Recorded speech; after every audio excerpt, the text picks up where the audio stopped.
बिस्मिल्लाहिर्रहमानिर्रहीम अस्सलाम वालेकुम जी। तो स्टूडेंट्स, क्या हाल है? उम्मीद है आप सब ठीक ठाक होंगे। अभी हम ब्लॉक 1 का जो आखिरी स्टेशन है, स्टेशन नंबर 12, ये करने लगे हैं। स्टेशन 12 बायोकेमिस्ट्री के वाइवा के रिगार्डिंग है।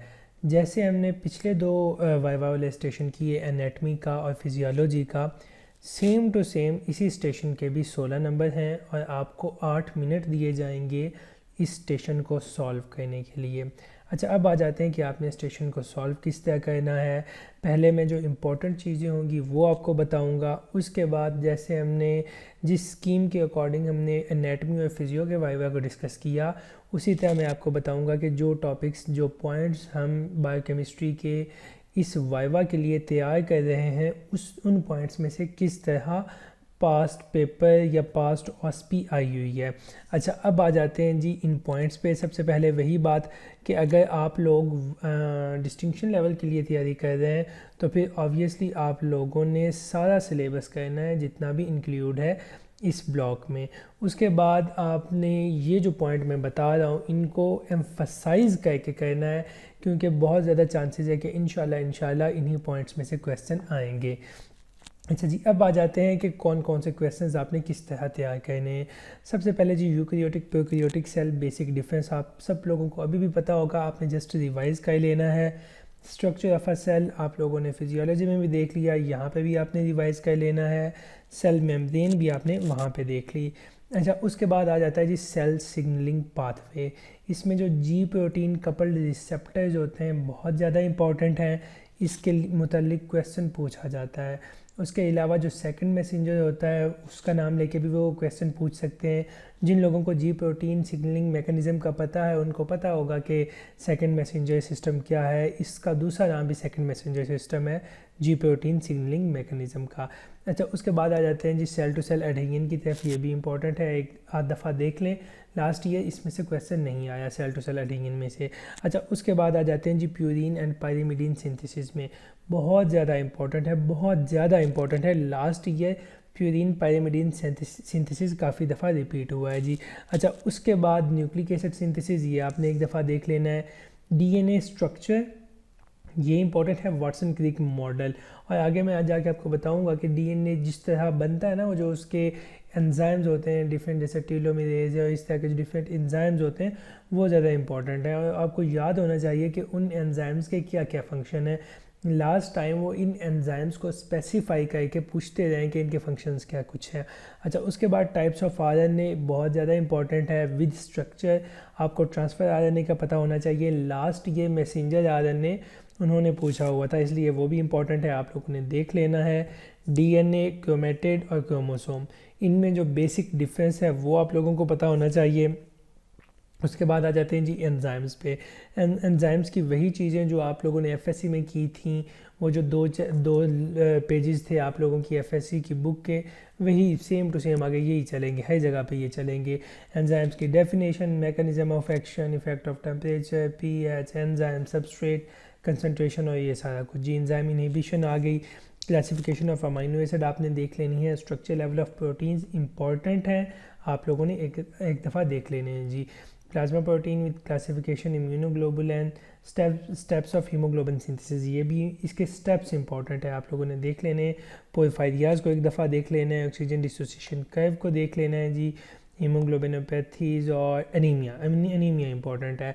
अच्छा, एनीमिया में लास्ट टाइम उन्होंने जो मैक्रोसिटिक एनीमिया था उसके रिगार्डिंग क्वेश्चन पूछा हुआ था, तो आप लोगों ने मैक्रोसिटिक एनीमिया या वो जो माइक्रोसिटिक होता है वो देख लेना है। अच्छा, इसके लिए जो मैंने आपको आपके एग्ज़ाम से पहले एक वो टेबल दिया था वो बहुत इंपॉर्टेंट है, और साथ ही मैंने उसके आप लोगों को वो भी दी थी जिसमें वो लिखा हुआ था कि जी इसके वो क्या कैसे आप लोगों ने ट्रीट करना है अनीमिया को, स्पेसिफिकली जो मैक्रोसिटिक एनीमिया होता है, जो माइक्रोसिटिक एनीमिया होता है, तो वो आप लोगों ने देख लेना है जी। अच्छा, iron and folic acid pathways for absorption, ऐसा इतना ज़्यादा इंपॉर्टेंट नहीं है, लेकिन आप लोगों ने देख लेना है। Degradation of haem, formation of bile, fate of bilirubin and jaundice. अच्छा, ये तीनों बहुत इंपॉर्टेंट हैं। आप लोगों ने अगर पहली चीज़ों को ध्यान से किया, जो बायोकेमिस्ट्री के प्रैक्टिकल वाला सेक्शन था, तो उसमें भी एक प्रैक्टिकल जॉन्डिस के रिलेटेड था, वो ऑब्स्ट्रक्टिव जॉन्डिस और इस तरह की चीज़ें वहाँ पे डिस्कस की हुई थी हम लोगों ने। तो अगर आप लोग अच्छा तैयार करते हैं, वहाँ पे अच्छा तैयार कर लें या यहाँ पे अच्छा तैयार कर लें, आपके दोनों जगह पे क्वेश्चंस तैयार हो जाएंगे। अच्छा, अब जस्ट ये 2 पेजेस हैं जी, अगर आप ये 2 पेजेस कर लें तो इंशाल्लाह जो बायोकेमिस्ट्री का वाइवा है आप लोग आराम से कर सकते हैं इस ब्लॉग का। अब मैं आपको दिखाता हूँ कि लास्ट ये किस तरह आया था और कैसे आप लोगों ने इसको अटैम्प्ट करना है जी। अच्छा, अब देखें, पहला सवाल ये आ गया जी आपके वो जो ट्रांसपोर्ट मैकेनिज्म है, सेल्टेटेड डिफ्यूजन, ऑस्मोसिस, फोलेट, ट्रेपोफायर, मैसेंजर। उसके बाद अगला आ गया जी प्यूरीन एंड पायरीमिडीन सिंथेसिस, मैंने आप लोगों को बता दिया, प्रोगेरिया। अच्छा, आप लोगों ने एक चीज़ ध्यान में रखनी है कि इसमें बायोकेमिस्ट्री में कोई एक आध क्वेश्चन आउट ऑफ सिलेबस भी आता है। लाइक लास्ट टाइम एक आध क्वेश्चन था जो आउट ऑफ सिलेबस आया हुआ था। आप लोगों ने ध्यान से इन चीज़ों में देखते रहना है, इन क्वेश्चंस में देखते रहना है कि कौन सा आउट ऑफ सिलेबस है जी। उसके अलावा लिशनी-हैन सिंड्रोम, ये उन्होंने पूछा था कि इसमें एंजाइम डेफिशिएंसी कौन सी होती है। उसके अलावा लेड पॉइजनिंग उन्होंने काफ़ी दफ़ा पूछा है लास्ट ईयर, तो आप लोगों ने ये याद कर लेनी है, लेड पॉइजनिंग। और आगे एक और पॉइजनिंग भी है, वो भी मैं आपको दिखा दूंगा। Which enzyme initiate transcription. अब मैंने आपको ये बताया था कि जो वो डीएनए बनने का अमल है, उसमें जितने भी एंजाइम्स यूज़ होते हैं वो आपने लाजमन याद करने हैं। अच्छा, उसके बाद ये उन्होंने पॉलीमरेज का पूछ लिया है, which nucleotide form triple hydrogen bonds between them, वो जीसी वाला जो चक्कर है वो। उसके अलावा टीलोमेरेज का यहाँ पे पूछ रहे हैं, यहाँ पे मैक्रोसाइटिक एनीमिया का पूछ रहे हैं। ये सारी बातें वही हैं जो मैंने आपको बताई हुई हैं। अच्छा, लास्ट ये क्वेश्चन वो बहुत दफ़ा पूछ चुके हैं लास्ट ईयर के जो सेशंस थे। विच ड्रग्स कैन इम्पैक्ट ट्रांसलेशन।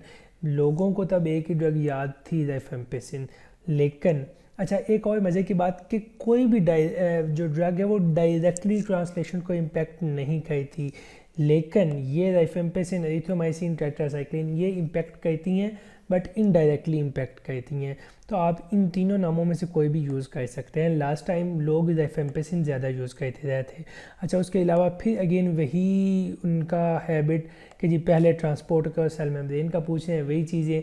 उधर उन्होंने जी प्रोटीन लिख दिया था, यहाँ उन्होंने सेकंड मैसेंजर सिस्टम लिख दिया है। Which type of bonds are present between nucleotides, what is the end product of protein degradation, function of topoisomerase enzyme आ गया जी आपके जो यूज़ हो रहे हैं उसमें डीएनए सिंथेसिस और आरएनए में। ट्रांसक्रिप्शन ऑफ मैसेंजर आरएनए, मैंने आपको बताया कि ट्रांसफर आरएनए का स्ट्रक्चर इंपॉर्टेंट है और मैसेंजर आरएनए वैसे इंपॉर्टेंट है। अच्छा, इसमें यहाँ पे उन्होंने पूछा हुआ है अस्थमा में थियोफाइलिन वाला चक्कर, और टीबी में हम कौन कौन से ड्रग्स यूज़ करते हैं, तो ये एक दफ़ा आपने रिपीट कर लेना है, रिवाइज कर लेना है। अच्छा, difference between mitochondrial and cell membrane. Mitochondrial and cell membrane मतलब जो माइटोकॉन्ड्रिया की मेम्ब्रेन होती है और सेल मेम्ब्रेन होती है उनमें डिफरेंस मैंने आपको बता दिया कि आपने कैसे करना है वो सेल के स्ट्रक्चर में। अच्छा जी, enzyme responsible for committed step of purine synthesis and purine degradation, lead poisoning. अच्छा, उसके बाद स्नायु given about iron deficiency anemia, anemia आ गया, मतलब मैक्रोसाइटिक एनीमिया भी उन्होंने पूछ लिया, माइक्रोसाइटिक एनीमिया भी पूछ लिया। अभी आपने देखते जाना है कि किस तरह जो मैंने आपको चीज़ें निकाल के दी हैं उनको किस तरह उन्होंने लास्ट ईयर पूछा हुआ है। अच्छा, टोपोइसोम मतलब चीज़ें भी वही हैं, एग्जैक्ट वही चीज़ें, और बार बार उनका ही बस नाम चेंज करके पूछे जा रहे हैं। What is the function of topoisomerase enzyme का फंक्शन आ गया, ट्रांसक्रिप्शन आ गई जी, चाइल्ड इंजेस्टेड लेड मैंने आपको बताया, लेड वो बार बार पूछ रहे हैं, इम्यूनोग्लोबुलेंस हमने आखिर पे ऐड कर दिए हैं। अब जी प्रोटीन कपल्ड रिसेप्टर पूछ लें आपसे वो सेकंड मैसेंजर सिस्टम पूछ लें, वो एक ही बात है, अगेन क्वेश्चंस रिपीट हो रहे हैं। टीलोमेरेज आ रहा है जी, स्प्लाइसिंग उसी का पार्ट है जी, डीएनए कैसे बन रहा है। रिवर्स ट्रांसक्रिप्टेज आ गया जी, अल्कालिन फॉस्फेटेज आ गया है। अब ये वो यूज़ होता है वहाँ पे जो जॉन्डिस वगैरह है वो सारा कुछ हमने पढ़ा था।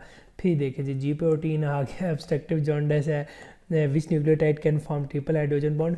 मतलब कि यार अगर जस्ट आप वो चीज़ें कह लें जो मैंने आपको बताई हैं तो आई डोंट थिंक सो कि कोई आपका क्वेश्चन रह जाएगा। जो एक आध क्वेश्चन वो आउट ऑफ सिलेबस देते हैं या औखे वाला देते हैं तो वो हो सकता है कि रह जाए, बाकी इंशाल्लाह आपका कोई नहीं रहने वाला। अब देखें जी, types of transport across cell में मैंने हर दफ़ा पूछ रहे हैं यार, चेंज करके नाम पूछ रहे हैं। Second messenger system, G protein coupled receptor, हर दफ़ा पूछ रहे हैं, बस चेंज करके नाम पूछ रहे हैं। उसके बाद हाइपरयूरेसीमिया आ जाता है, gout, can you explain leading and lagging strands of DNA replication, ये आ गया जी। Which strand is not continuous and why can you explain types of jaundice. अच्छा, अब अगर अभी इसी में ही देख लें आप, तो इसमें ये जो गोट वाला क्वेश्चन है जस्ट ये थोड़ा सा आउट ऑफ सिलेबस है। जिन्होंने डिस्टिंक्शन लेवल तैयारी की हुई है उनके लिए ये भी आउट ऑफ सिलेबस नहीं है। अगर इन सब में से आप जस्ट एक क्वेश्चन मिस करते हैं तो कैसे हो सकता है कि आपको 16 में से 12, 13 या 14 मार्क्स ना मिले। तो इसलिए जो चीज़ें मैंने बताई हैं वो आपने लाजमन करनी है, जो इंशाल्लाह आपको काफ़ी ज़्यादा हेल्प करेंगी। अच्छा, उसके बाद जी टर्मिनेशन ऑफ प्रोकैरियोटिक ट्रांसक्रिप्शन आ गया जी, again G protein coupled receptor, types of immunoglobulin anemia आ गया है जी, फोलेट ट्रैप आ गया है जो वो मैंने ऑस्मोसिस के साथ ऊपर लिखा हुआ था, explain major and minor thalassemia आ गया जी, वो जो हीमोग्लोबिनोपैथीज मैंने लिखी हुई हैं, ट्रांसपोर्ट के सेल मेम्ब्रेन हर दफ़ा पूछी जा रहे हैं, डीएनए रेप्लिकेशन वही, सेकंड मैसेंजर सिस्टम हर दफ़ा वही, कंजुगेटेड एंड अनकंजुगेटेड जॉन्डिस आपके प्रैक्टिकल्स में भी ये आपके काम आएगा, यहाँ पे भी आपके काम आएगा। तो इसलिए अब आपने, आई डोंट थिंक सो कि यार इसको मैं इससे ज़्यादा आसान आप लोगों के लिए कह सकता हूँ, इतना ज़्यादा आसान कि अब तो जस्ट आपने एक दफ़ा पढ़ना है ना यार, अगर आप पढ़ो भी ना तो वो आप पे है कि मतलब जो कुछ हम कर सकते थे वो हमने आपको इकट्ठा करके दिया है। बाकी हमारे लिए भी दुआ करें, अपने लिए भी दुआ करें कि आप लोग अच्छे नंबरों से पास हों, और अपने बाकी कुलीग्स के लिए भी दुआ करें कि अल्लाह ताला उनको भी पास करे। बहुत जल्द हाजिर होंगे अगले व्लॉग के साथ, तब तक के लिए अल्लाह हाफिज़।